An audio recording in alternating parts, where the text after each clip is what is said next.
efforts walking. Alright. And to the sheriff for the escort, thank you.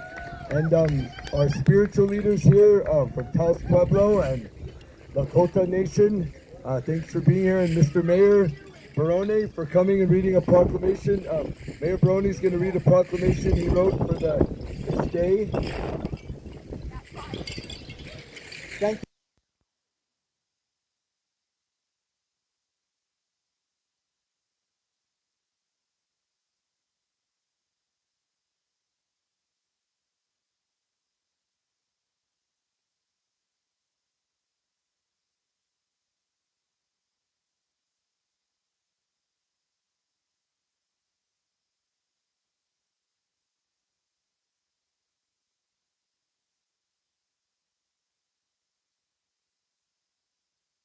Human life, and whereas humanity must unite for peace, nation to nation, and whereas this globe is our house, our altar, and whereas it is crucial to protect the earth, water, fire, air, and global community. And it is important for all members of the Taos community to protect and preserve the natural systems locally upon which all life depends on.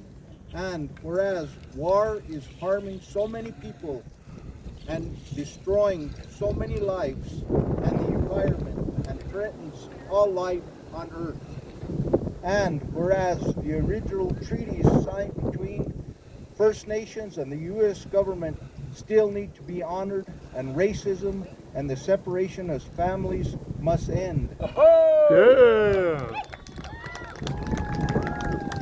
And whereas the threat of nuclear war is a risk to humanity and the future of all living beings.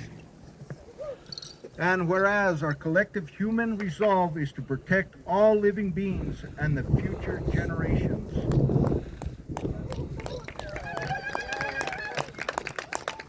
Now, therefore, I, Dan Barrone, Mayor of the Town of Taos, therefore honor the Global Peace Walk on the occasion of their 32nd anniversary, and do hereby reproclaim the Town of Taos as a global peace zone to be a symbol of peace for all our relations and all future generations, and encourage all Taos community members to uplift the teachings of spirit of peace in our daily lives and relations with each other in our community and beyond. Happy Earth Day. Yeah.